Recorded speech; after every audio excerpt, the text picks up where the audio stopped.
Yudvach, Shavua Tov. Welcome to the Farbragen here at Chabad Plano in honor of the 10th day of Shevat. We say in Hebrew it's called Yud. Yud, the letter Yud means is also the number 10. 10th day Shevat. Celebrating 70 years, 1951 to 2021, since the Lubavitcher Rebbe, Rabbi Menachem Mendel Schneerson, known as the Rebbe, accepted leadership of the Chabad movement. Also in observance of the yahrzeit of the previous Rebbe, passed away in 1950. So let's start by saying the traditional prayer, separating between the weekday, the Shabbos and the weekday. Please say it together with me. Baruch Hamavdil Bein Kodesh L'chol. Blessed is he who separates from the holy to the mundane. This Shabbos was actually the 10th day of Shevat, but of course we can't Zoom on the Shabbos, so we're Zooming on the Saturday night, which was anyways traditional by the Rebbe to Farbragen, to gather the night after the holiday or the night after the yahrzeit and so on. So this would be the night to Farbragen. It's also a very special night. It's the night of Saturday night. And Saturday night has a very special energy to it. It's the link, it's the connection between the Shabbos and the weekday. It's transitioning the holiness of the Shabbos and taking it with us into the week. So perhaps we can say that the Rebbe was like a Saturday night link. He linked his sanctity and his world of holiness and his clarity of vision and of purpose, and he was able to connect it to us, to the regular people, to empower each and every one of us to tap into the holiness that we have within us and influence, as we say, the 6 days of the week, which is in essence the life that we live. He was a bridge between the Holocaust generation and the post-Holocaust generation. He lived through all of it. He was born in 1902. He lived through the First World War, the Second World War. He lost family in the Holocaust. He was witness to the crushing effect that the Holocaust had on the Jewish people. And tonight's Farbragen is about coming to understand a little bit the Rebbe's vision that he shared on that very first night, 70 years ago, when he accepted the leadership of Chabad, and how that vision that he laid out on that night really has driven the Chabad movement and the mission, and by extension, driven the Jewish nation to rebuild and to be proud and to find a way to repurpose our life and not to lose focus on the mission of God even after the Holocaust. So let me look at the Chaim, as our tradition is. Baruch atah Adonai, Eloheinu melech haolam, shehakol niyah bidvaro.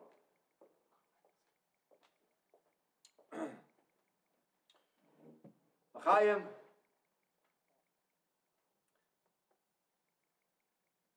we should be together, just gathering together in the Farbragen. That in and of itself is something special, especially unfortunately during our pandemic. A Farbragen means people sitting together, an inspirational gathering of people. And for now, we're doing it through Zoom. God willing, God will bring healing to the world, that we'll be able to come together in person, which of course is an entirely different experience. Tonight we're going to have a chance to experience some of the Rebbe's Farbragens. So I'm going to talk a little bit, but we also have prepared segments of the Rebbe's Farbragens, listening to him talk publicly to thousands of people, and also listening to him talk to private people one-on-one. And so it will be me and prepared segments of footage from the Rebbe himself, and together we'll tell the story of tonight's Farbragen. It's not lost on us that the previous Rebbe passed away and the Rebbe accepted leadership on this 10th day of Shevat, which always falls in the Torah portions of the Exodus of Egypt. As we watch Moshe rise to to be the first leader of the Jewish people. And we find many connections between Moshe's leadership and the Rebbe's leadership. And the Rebbe himself, at the Farbragen, drew a connection between Moshe's generation and our generation, which I'll get to a little bit later in the Farbragen. But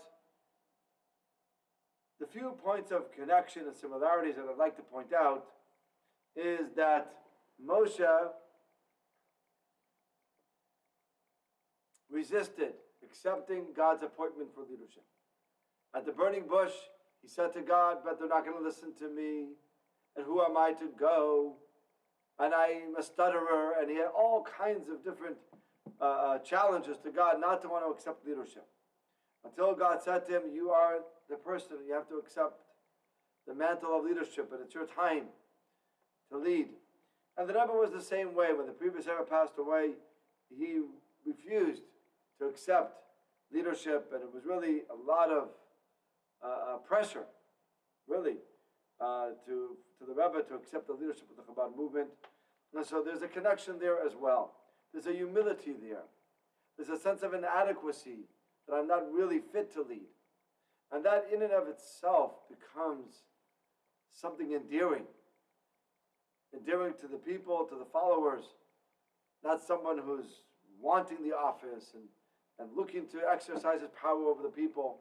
The Rebbe was not that kind of leader. He was a leader that allowed the light of Hashem to shine through him, and he mostly wanted to bring you face to face with your own greatness, and with your own leader, with your own ability to lead. There's a famous story where Moshe was pasturing the flock of Jethro, his father-in-law. We all know the story of the burning bush. The burning bush where God came to Moshe to encourage him to take leadership took place in the desert. Why did it take place in the desert? Because a particular story had taken place. Well, one of the flock, a little lamb, had ran away from the flock, and Moshe ran after it, and he pursued it, and with gentle compassion, he lifted it up on his shoulder, and he gave it to drink, and he brought it back to the flock, and he tended to this one individual sheep with such love and concern. And the Medrash says that when God saw that in Moshe, he said, this is what I want in a leader. This is what a leader needs to be. Someone who can teach Torah to the whole nation and lead a vision for the global world, but doesn't lose sight of the particular individual Jew. And that's another commonality between Moshe and the Rebbe. You will see in these videos how he pays attention to each Jew. You will see him surrounded with thousands of people as he teaches Torah to the masses. And the final connection between the two is that they were leaders that were chosen to fulfill a particular mission in their time. Moshe, he established and he brought to fruition the birth of the Jewish people. It started with Abraham, 7 generations before Moshe. From Abraham to Moshe, 7 generations, son after son, 7 generations. God came to Abraham, he gave him the vision of the nation, and he promised him the covenant. But the covenant wasn't substantiated until Moshe Rabbeinu came and he brought the Torah to the Jewish people at Mount Sinai, and he built the tabernacle. With the Torah, with the tabernacle, we had our direction. We had our faith. We had the mission statement to build a sanctuary for God in this world. In a similar way, the Rebbe was also the 7th generation. He spoke about this 70 years ago on this exact night that we sit together. The founder of the Chabad movement, the Alter Rebbe, founded the Chabad movement, and the Rebbe was the 7th, son after son from the Alter Rebbe. So we'll talk a little bit more. And when I get towards the end of the Farbragen, I'll reconnect back to what our 7 generations mission statement is for us, and how the Rebbe guided us, how we will accomplish our mission as the 7th generation of the revelations of the teachings of Hasidus to the world. So, Chaim, to all of us, The Rebbe held more than 1,000 Farbragen in the course of the 40 plus years of physical leadership in this world, but none was more memorable than the very first one. And thank God we have footage of that very first Farbragen. We have the first official statement of the Rebbe. I'm not going to give you the statement. I'm going to allow the Rebbe to give you the statement. And then we will begin to unpackage the statement and the message and the uniqueness of the Rebbe's original message he gave us 70 years ago. So we're now going to transition from me to the first. This production is made possible through the generosity of the members of the GEM Foundation.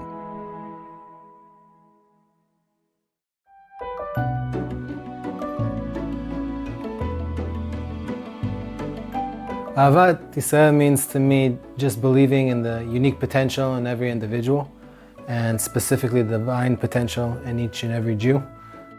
Ahavat Yisrael is the love and acceptance of every Jewish soul, regardless of their background, religious observance, level of education. Every Jewish neshama is precious. We all have a piece of God inside of us, so we never give up on Jewish people. We're all part of a big family. I once heard a story, someone asking the Rebbe if he ever gets tired of just handing out bills to thousands of Jews every single day. And his answer was, how can I get tired just looking at diamonds?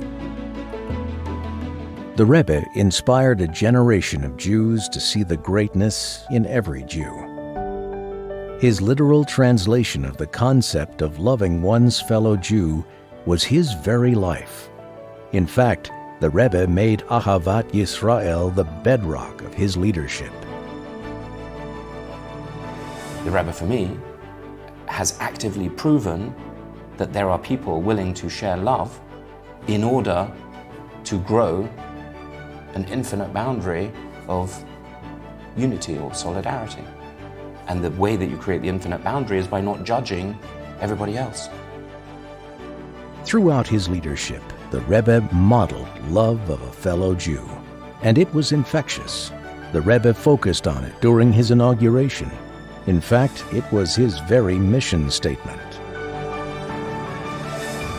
Is dort demol der Wort, wo der Rebbe hat übergesagt in dem Namen von dem alten Rebben, als wahrhafte Lereyacho Komecho is a Kehle, auf wahrhafte es Hawaii Lekecho, I bemele is basei derselber Seder.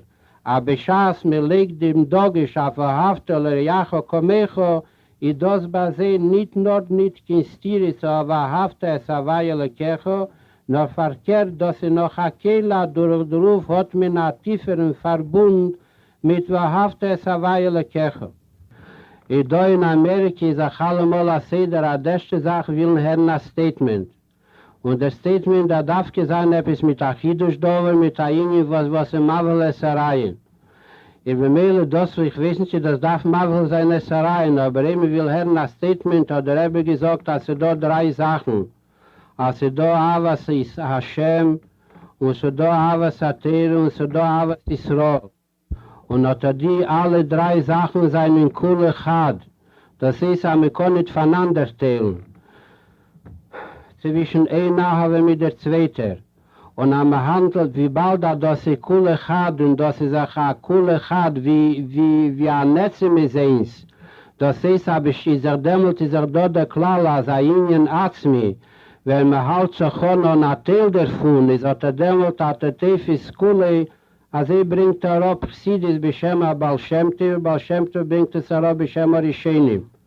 Also etzem kishat Tefis b'Miksosse hat Tefis b'Kule. Und wie bald als hat die alle 3 Sachen seinen Kule Chad, ist in was für Achilek mit Niton chappen, darf man wissen sein, am Chapton alle 3 Sachen. Bemele darfen alle wissen, aber schaß man chapt so chon onavas Hashem, ist das nicht eine Sache, was man kann damit jetzt sein, und man kann sich damit halten, eben mit nicht haben Avas Atere und eben mit nicht haben Avas Israel. If you're going to unlock your potential and be your very best, you're going to have somebody see you like that and inspire you and encourage you to do that. The Rebbe to me is like the ultimate coach. It's the closest thing we have in this life for having somebody seeing you from God's perspective. From that small room in Brooklyn, the Rebbe's vision was manifest over the years that followed, in the millions of people that he taught and touched. It is, perhaps, the greatest mark he left on each and every one of us.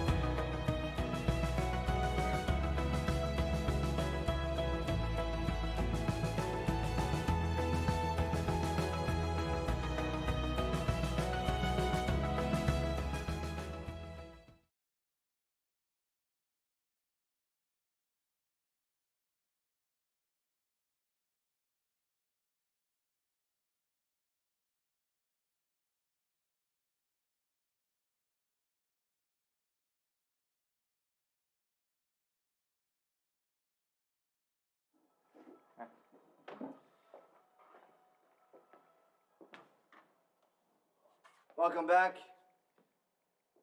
First, I'd like to point out the humble beginnings of the Chabad movement. The Rebbe sitting at a small table just like this with a few people around him. And then you got a glimpse of a huge room with thousands of people.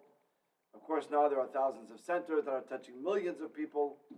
And all that, happened from that original gathering 70 years ago on this night.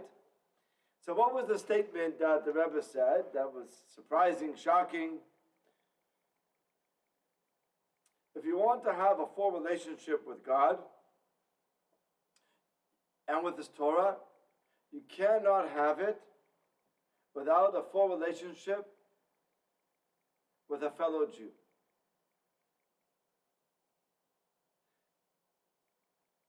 It was after the Holocaust. You would think that perhaps there should be some time to focus on some learning and inner peace.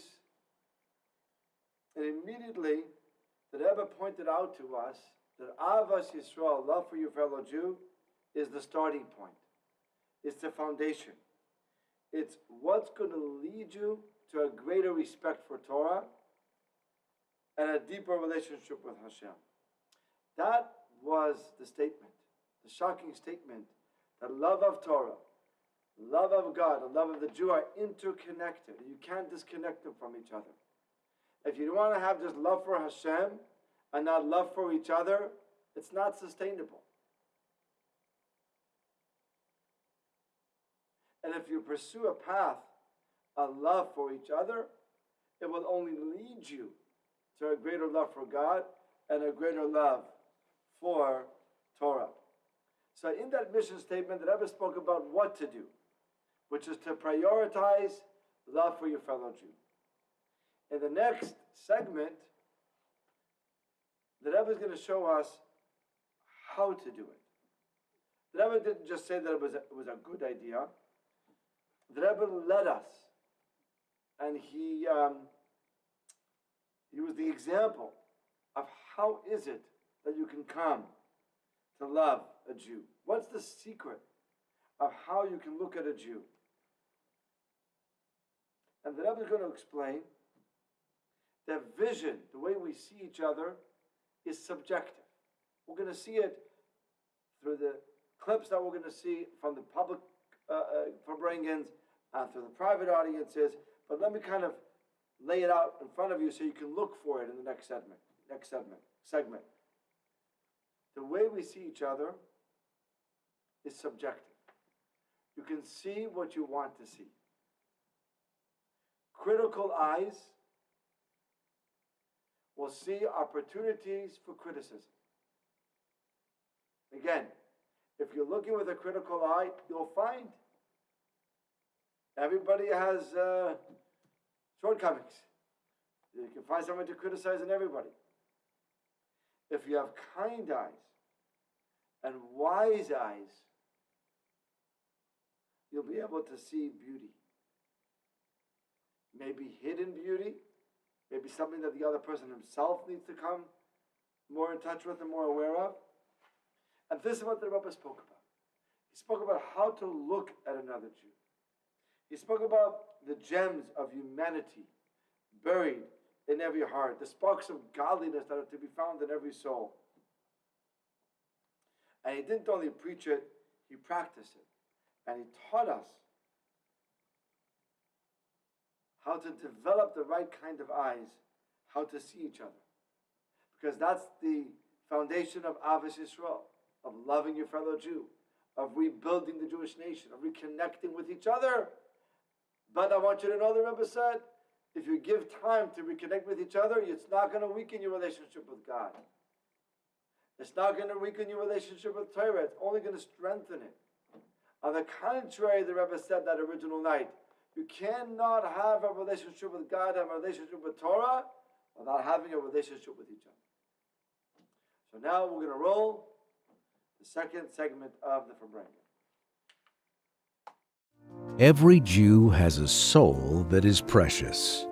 The Rebbe did not preach blind love. His eyes were open to see the beauty in every Jew, and helped so many others to see just how precious each one is and how powerful. In public talks, personal encounters, and in his conduct, the Rebbe emphasized this reality.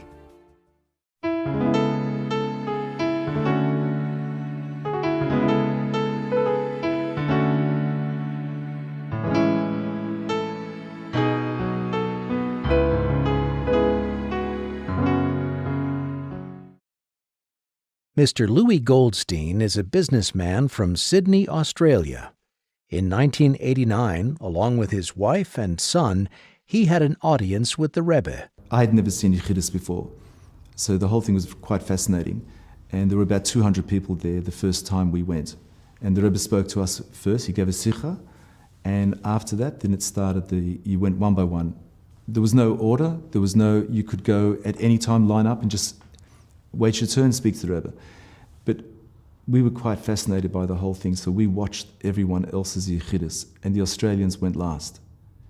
And I was actually standing in front of the Rebbe, maybe 10 meters away, and just couldn't hear a word, but I was watching the whole thing, and it was just the most amazing thing just to watch Yechidus, to watch the Rebbe in action. And my wife and I were holding our son Zalman, and he was, I think, maybe a year old. So we had Yechidus to the Rebbe. So I asked the Rebbe for a bracha for my brother. I'd like to ask just one bracha for my brother, who has absolutely no shaykhs to Yiddishkeit at all. His name is Meir ben Etta. Absolutely no shaykhs at all to Yiddishkeit. He was born a Jew.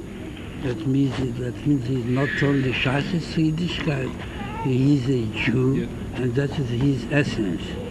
You must only reveal it by removing the dirt or the shame that is covering it up.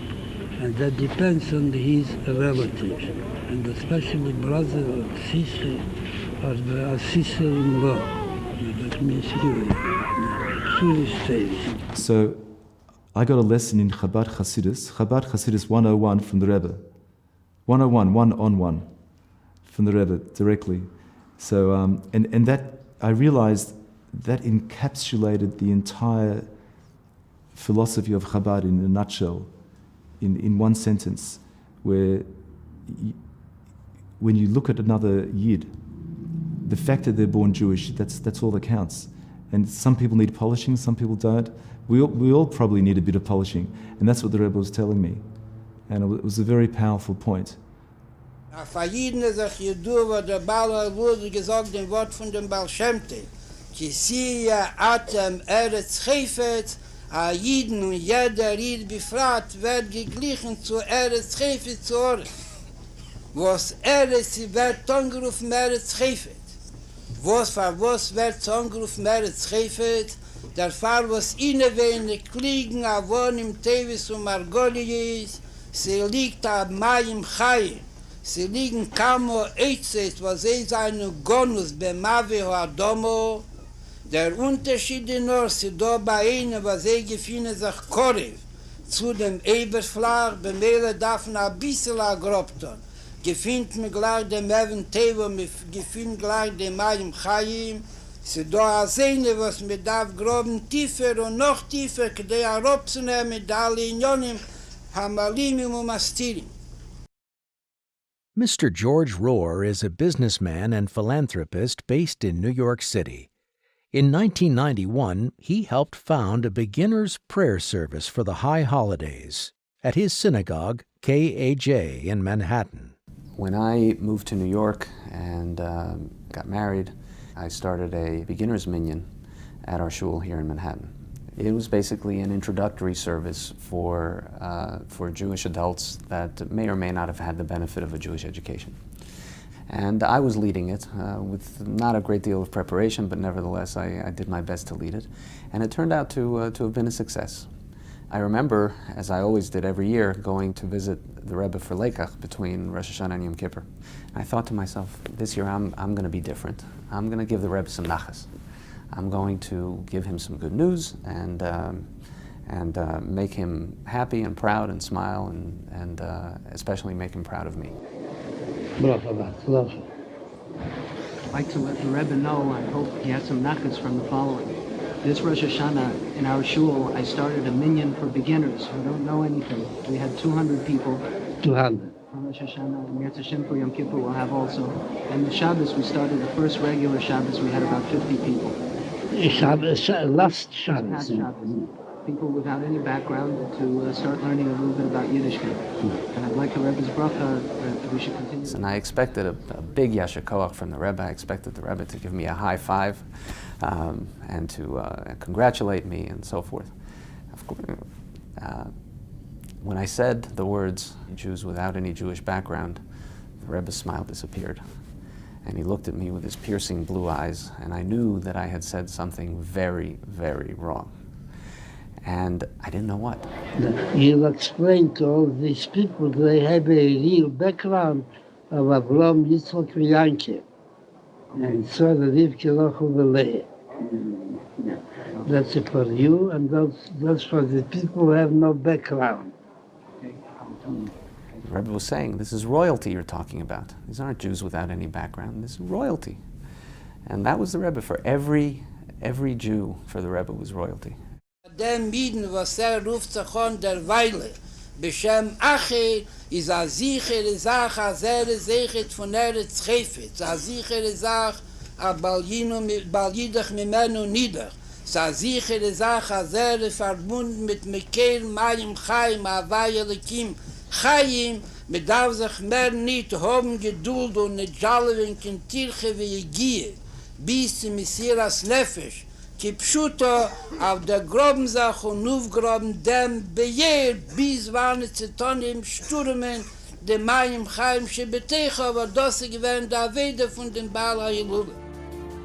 The nigun, Hasidic melody, plays a central role in Jewish life.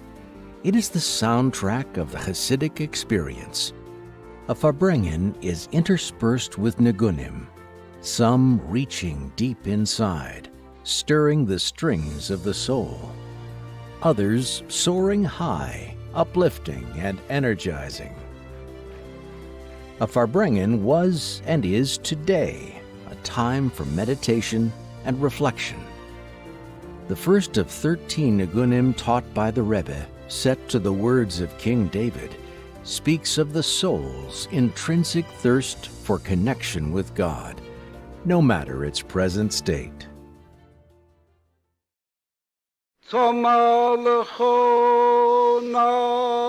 nafshi, komalecho vesori, be'eretz Zion ve'yoye beli moyi.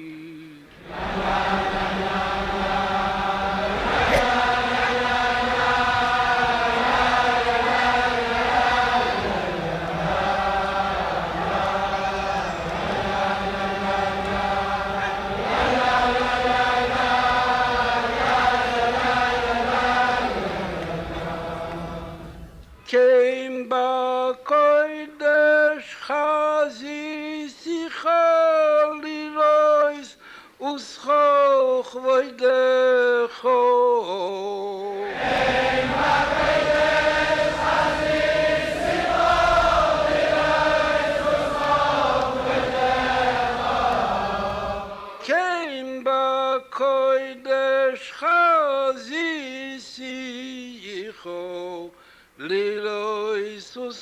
כבודך.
Welcome back.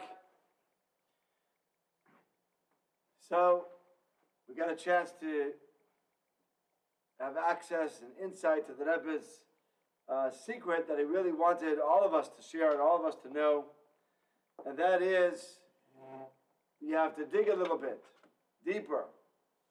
Where you might see a pile of dirt, as these Jews told their stories. I'm working with Jews with no background, people that have no connection. The Rebbe saw a wellspring of fresh water. If you see a dirty clump of earth, the Rebbe is teaching you to see that there's a diamond there. Everybody has a history. Everybody's royalty. Everybody comes from Abraham, Yitzchak, and Yaakov, Sarah, Rivka, Rachel, and Leah. And it's really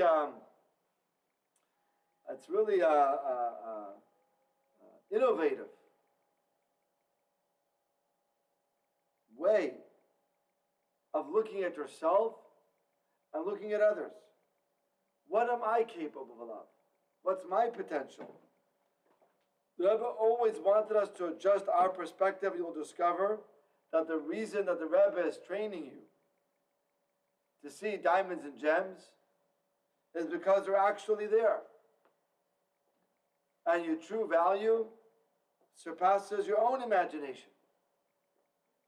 That was the Rebbe's secret to driving all these young couples out, push them out of the nest into an environment that they're completely not comfortable with, certainly not comfortable with managing organizations and institutions. And he helped us uncover potentials. Could you turn it back to me, Michelle? And he helped us uncover within ourselves what we ourselves weren't aware of that we could possibly accomplish. That was the whole approach of the Rebbe. Look at yourself this way. Look at the Jew sitting next to you this way. And you will be shocked to see something in that other person that you never thought, that you never saw. But one thing is for sure, the Rebbe says that in Kitiyu Atem Eretz Chefetz, we saw the Farbragen Shevat from 1971, which was not 70 years ago, but 50 years ago, that the Torah says that every Jew is, we are Eretz Chefetz, we are a desirable land. And in the earth there's so much treasure and so much wealth of resources in the earth. Sometimes you have to dig deep, and sometimes you don't have to dig so deep. So now we're going to play the third and the final piece.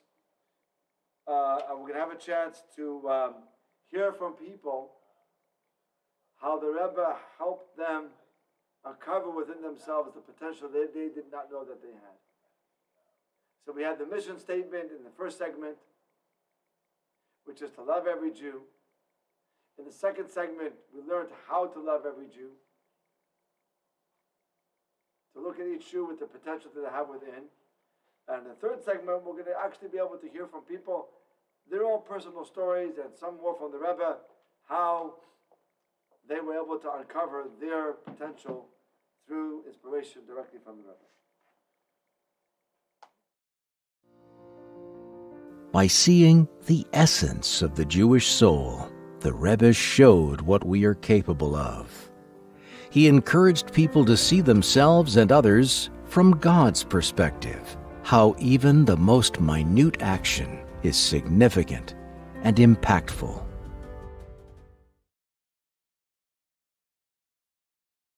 Rabbi Fischel Jacobs is a rabbi, author, and expert on the laws of family purity.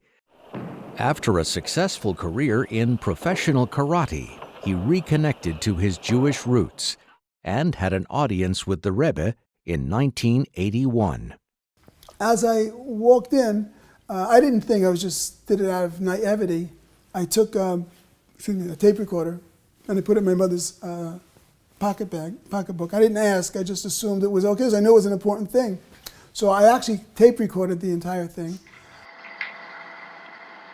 God Almighty bless every one of you and all the members of the family, and all things necessary, spiritually and materially, and especially to have much nachas, much pleasure from every one of the children in all aspects.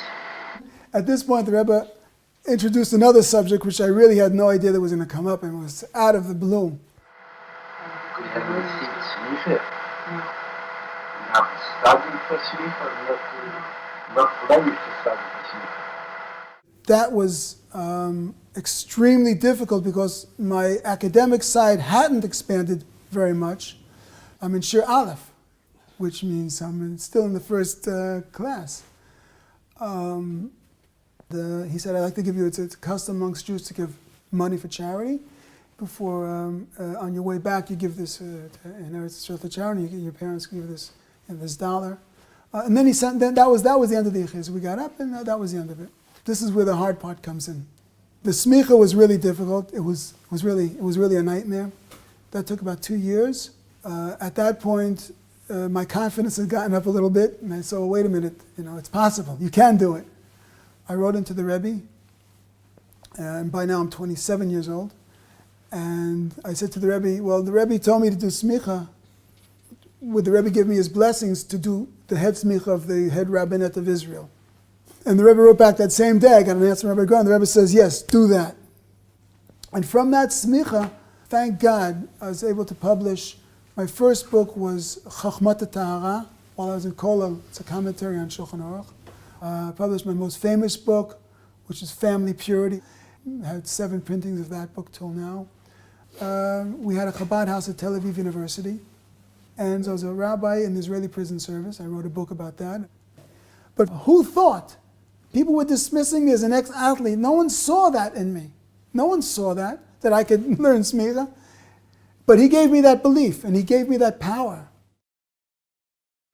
Besorgt wir loschen a Gemorre, als ein Mensch kann aufton in der ganzen Welt, Chayiv Odom Leimer Bishvili Nivre Hoilom, bis wannet, wie die Gemorre sagt in Sanhedrin, wie der Monsche mehrere Mol, Alloma Nivre Hoilom Yechidi, aber der Mensch hat beschaffen, der Ewigste hat beschaffen die Menschen, hat ihn beschaffen, nicht wie andere Minen, als sie gewähren ein paar oder mehrere Suge ist, der Mensch ist beschaffen geworden, ein Yechidi, ein 99er oder Marische. Und wir verantworten das, hat der Ewigste hat dämmelt, gleich in dem Onnips vom Beschaff gemacht, ein Unterschied. Dem soll wissen sein, jeder Mensch bechol Mokim und bechol Zman, a jeder Mensch ist ein Eila Mole. Punkt, als wie in jende beschade Mächten Reger von beschaffenden Menschen. Sie werden 91er Mensch und hat in sich Kehlel gewähnt. Alle Deres, ad Seif Kol Haderes, als darf sich betrachten, jeder Mensch, Seif Kol Haderes, in Zman HaGolus, wo soll sich nicht gefinden, als ist ein Eila Mole. wo das ist ein Ausdruck von Teres Emes, Bediuk, an nichts nur Stamm, ist gar eine Welt, nur ist ein Elam Molly, eine Welt, was ist ungefüllt, mit allen Sachen, was sie darf sein in Welt, als sie fällt dort gar nicht Chose. Es werden nicht mit dem gegeben, die Pchire, soll das herausbringen, Mina Keach, und Mina Helen, El HaPeil, Vel HaGilui. In the early 1970s, Diane Abrams practiced law in New York and taught the nation's first Women and the Law course at NYU. Her husband, Robert Abrams, served as New York State Attorney General. I wrote a memoir of my grandmother. I think it was published in the early 70s. The reason I came to write this article about her was because I became involved in the early days of the women's movement, the feminist movement and I taught the first Women in the Law course in 1969 at NYU Law School. At the time, there seemed to be a criticism of certain aspects of the Jewish religion in terms of its approach to women. And I remembered my grandmother very clearly, we're very close, as a very traditional Jewish woman in terms of her religious observance, but yet she was so highly respected, and she had such a respected place in the family and the community. So I didn't feel that it was a conflict for women to take their particular mitzvot seriously and have their particular role within Judaism and yet have an equal role in the society. So I was trying to explain what some saw as a contradiction. You know, in our meetings, the Rebbe, I see what sometimes colleagues say, well, how is your writing coming along? You're writing more, because he loved the article. He said this has to be a book. And that day, that was actually a few days after the Crown Heights riots, and my husband and I came to meet with some of the leaders of the community to see what could be done. And I thought I was just going along for him to talk to my husband. And I was very shocked when he said to me, how is that book? How is the writing? How is it coming along? A double portion of benediction. Thank you. Thank you. A double portion for you also. We met. Promised me plenty of time ago to write a book of memoirs about your grandmother. Yes. What happened to the book? Well, I'm doing some things in that direction, which I'll inform you as it goes along. It takes you too long here. You're right. You have much more other things to do after you will finish that. Okay. May God Almighty bless you and good news. You know, I think I must have turned beet red. I don't know if that showed up. It probably didn't show up in the video, but how I felt. So actually, from that day forward, I mean, the man had a very strong influence on people. I sat down for the next year. I did nothing but, try and write about my grandmother. I did a lot of research, and it did lead me into many other fascinating, productive avenues. So that was very helpful. It might not be what people usually think of him as, his influence. Die Licht von Kirchovim, von Stern, was Israel sich nimmt schon die Kirchovim. Und was die Kirchovim gefunden sich, in einer Merchag Otzu, in einer gar weite Strecke, und der Mord, wo sie gefunden sich, der Mensch, was die Sterne. Von deswegen sieht die Lichtigkeit von den Sternen, bis auf sehr viel, als kann bemerken, eine Schiene, eine Änderung, zieht das ein Stern, was finkelt und leicht wird lichtiger oder weniger, und andere Änderungen, oder sehr bei jeder Mensch in seiner Arbeit, wenn tut in dem, mit seinem, wie ein Mensch darf tun, es müssen die Kabdruf der Kirche ist, oder Rebischter hat ihm gegeben, wird ein Licht, was beleicht nicht nur ihm allein und sein Mischpoche und sein Stadt, nur die ganze Welt herum, bis in die Himmel Echet, was man kann sich trachten, als ein Mensch ist sich sehr begrenzt.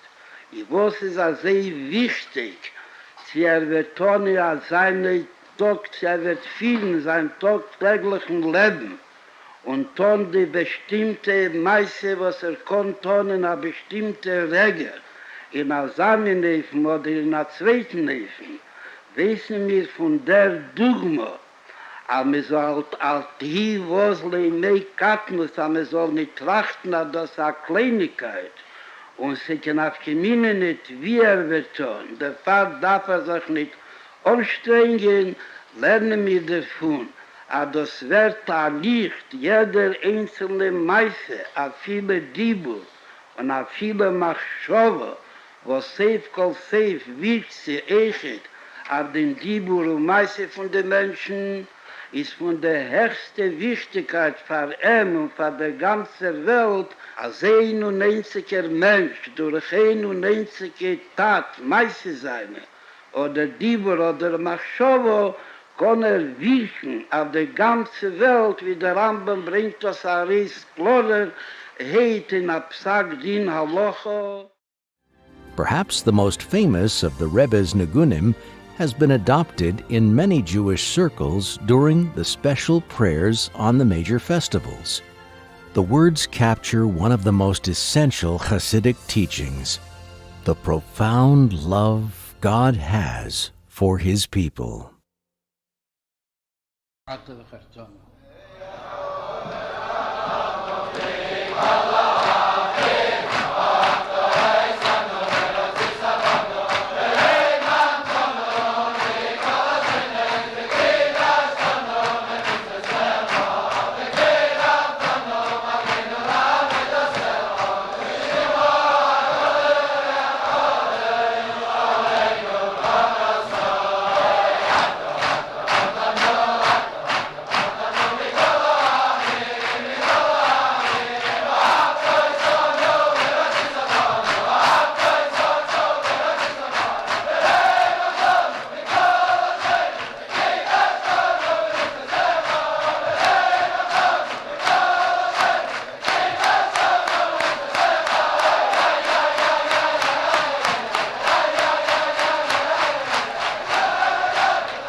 Chaim, I'm happy that you had a chance to see the Rebbe in action.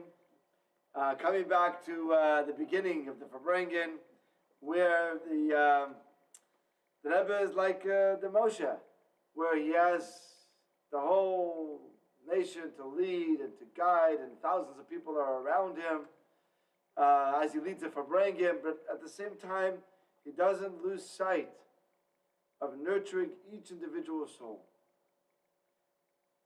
And you heard the stories from these two people that the Rebbe encouraged them and empowered them.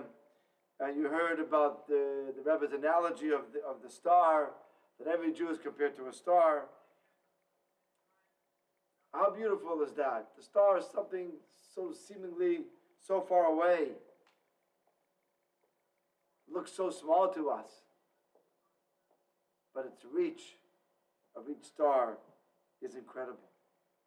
You may see yourself as somebody so small. You may see your action, your thought, and your mitzvah as just one mitzvah in the atmosphere of thousands of mitzvahs that have been performed by Jews for all generations. But the conductor of the symphony He's aware of every note. That was the Rebbe's greatness. Everybody's note is important to play. Everybody has an immense amount of light to radiate. You're not aware of it. For this, you need a Rebbe. For this, the Rebbe put Chabad houses all over the world. For this, the Rebbe empowered each and every one of you to be Anshe Tzava, to be the men and women in God's army. Today, this morning, we read in the Torah portion that the Jewish people went out of Egypt, and God calls the Jewish people as they exited Egypt, Yatzu Kotzivas Hashem Be'eretz Mitzrayim.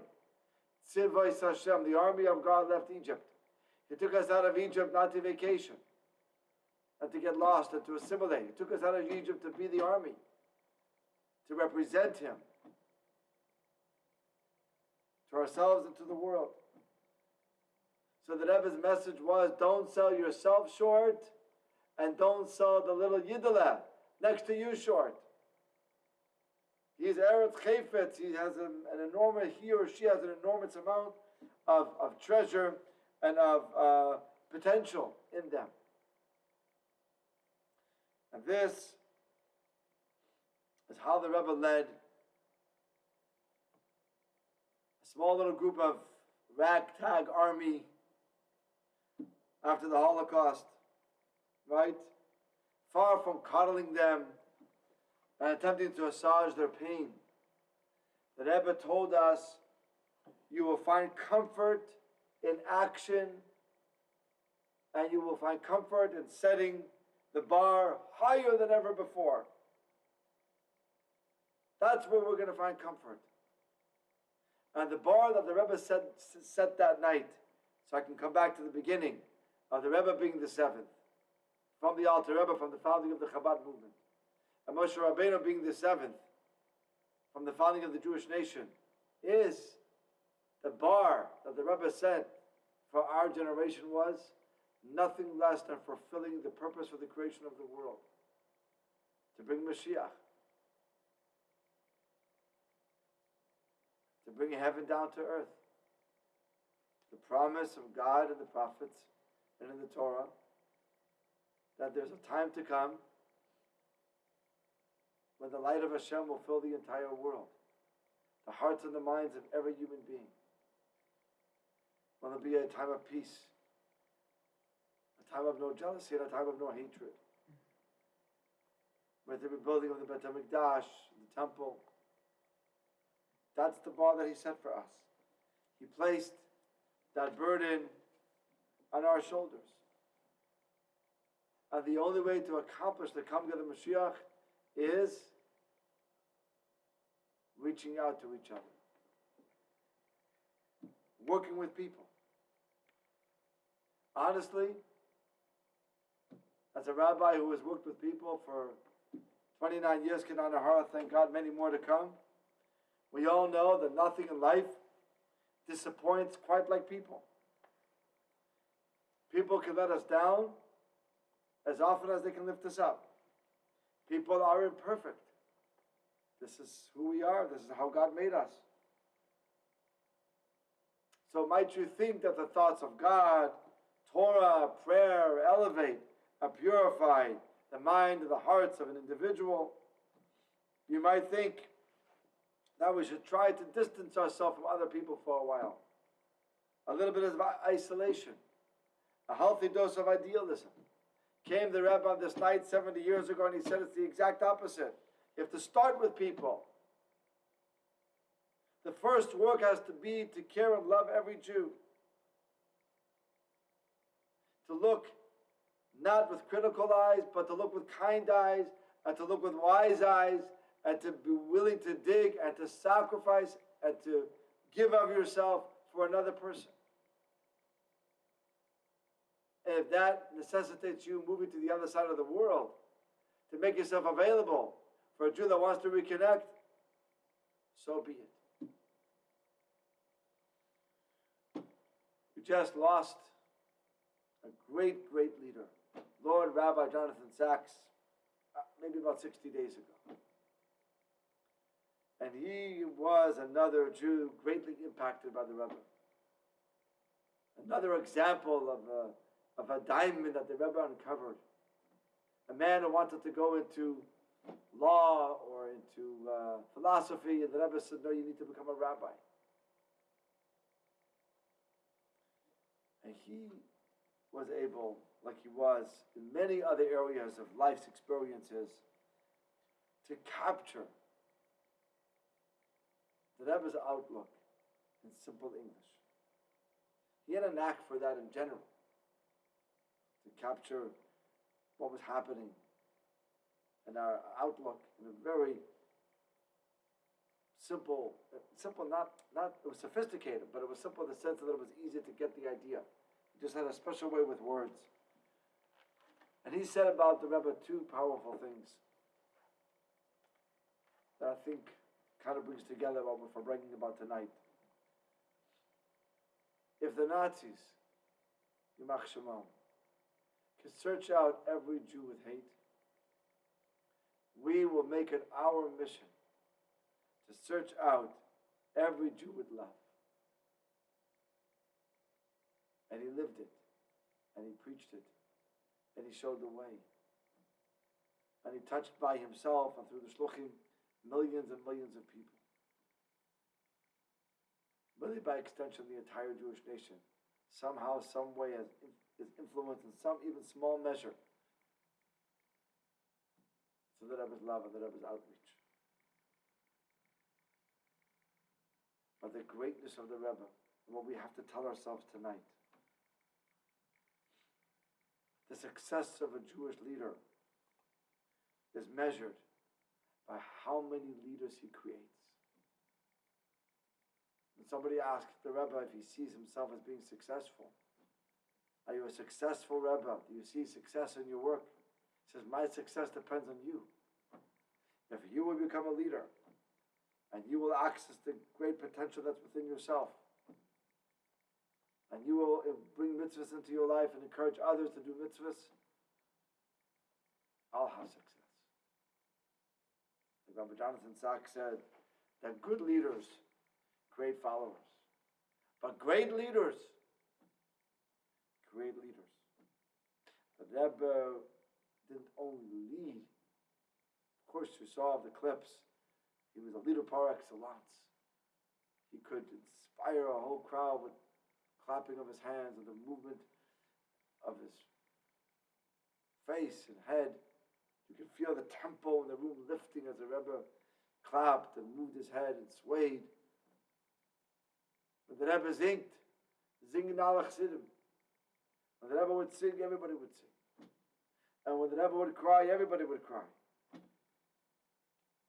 And he spent his entire leadership revealing novel insights. There was almost never that the Rebbe would speak without some nugget of a novel insight. And he never tired from finding more and more light in the Torah, expounding upon a Rambam or on a Rashi or on a tractate of Talmud, an esoteric discourse in Chassidus. He was the ultimate global leader. But what made him so great was he was a source of leadership for others. Great leaders create leaders.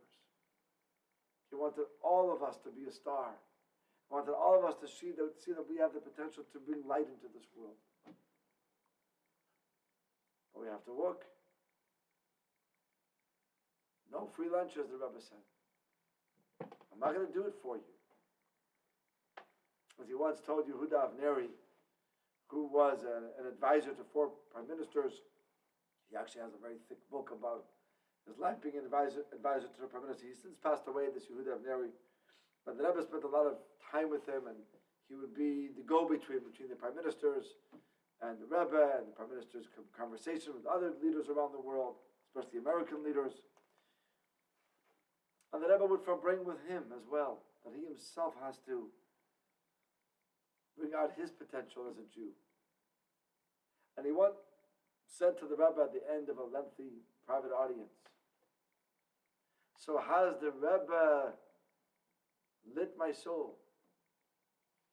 Does the Rebbe feel that he has lit my soul tonight? And the Rebbe answered him, I have given you the match, but you have to light your own soul. The Rebbe that night, 70 years ago, said, nobody is free to just live a life of having a good time and just living a selfish life, a self-centered life. It's not an option. Focus on the other people around you. Focus on developing yourself and reaching out to others, learning, encouraging others, connecting to others, loving others, helping others. You have to curb the skafia. Skafia means the bending of the self-centered self. Known in Hasidus as the nefesh of Bahamis, the animal. We all have the animal. You can't get rid of it.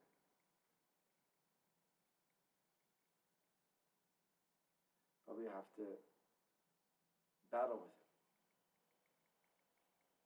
And when we bend it, we can transition from a selfish moment to a selfless moment, to be there for Hashem, and to be there for others, and to be there for Torah. This solicits from God incredible light. This is the essence of the Hasidic discourse that's connected to this night. Famous Hasidic discourse, built on the verse in the book of Song of Songs. Basi Lagani Achesi Kala, I have come into my garden, my sister, my bride. King Solomon describes God and his relationship with the world as a garden. I want to come into my garden. I want my sister and my bride, metaphors for the Jewish people. You're my sister, you're my bride, you're my partner. I want you to welcome me back into my garden. Your home is God's garden, it says in the Maimon. Certainly the shul, the community, the whole world is God's garden. The previous Rebbe had prepared this discourse for study on this day in 1950 in honor of his grandmother's yahrzeit, but as it turned out, he passed away himself on this day. And so the Rebbe picked up this discourse and he expounded upon it every Yud Shevat. The Rebbe would talk about this discourse and analyze another chapter of this discourse.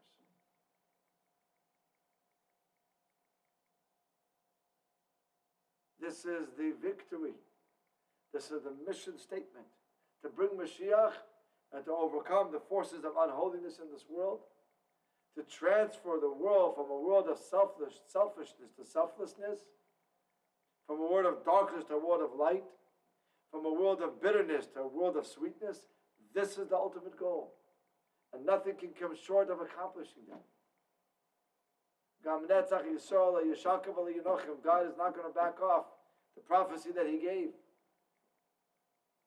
He promised Torah to the Jewish people, he delivered through Moshe. He promised Mashiach to the Jewish people, it will be delivered in our generation. That was the Rebbe's message. So, L'chaim, to Chabad of Plano, to all of you, to all of us, it's really not so geschmack. It's not so enjoyable to sit here in a room talking into a camera. We really plead and implore God to heal us from this pandemic. We're making progress. Let's make complete progress. Let's rid the world of this pandemic and any other pandemics and that there might be in this world. Let's come together again in person, lots of us together in the shul, in a healthy, safe way, not having to worry about spreading a disease from one to the next. We should just be able to concentrate on spreading joy and love and Torah study from one to the next. Joy is also contagious. It's not only the coronavirus that's contagious. Simcha is contagious. Joy. So let us be able to be together and spread our joy and our Torah and create this energy that you saw in the Rebbe's Farbragen. I'm happy you had a chance to see that. That was contagious joy. Each person there lifted up the other person. There was the crowd singing together that was unforgettable. Just mesmerizing. You left the Farbragen from the Rebbe, you were uplifted. we were in a different place. That's contagious. That's the kind of energy that we want to spread to each other and encourage each other and strengthen each other. So l'chaim, may Chabad Plano continue to grow. May we expand the Chabad both in its footprint, in its influence, in its physical location. Chabad is bursting at its seams here, and we look forward to new opportunities and new occasions. And l'chaim and Farbragen can accomplish even more than the angels, Malach Michoel, than the angel of kindness can accomplish.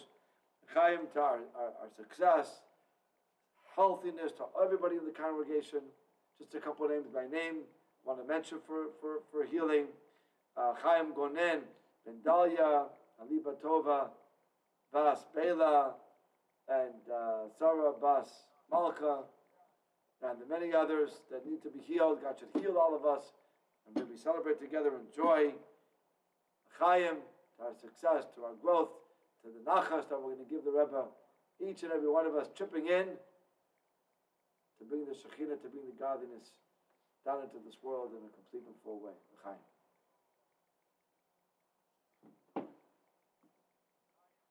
Good night. Good vach.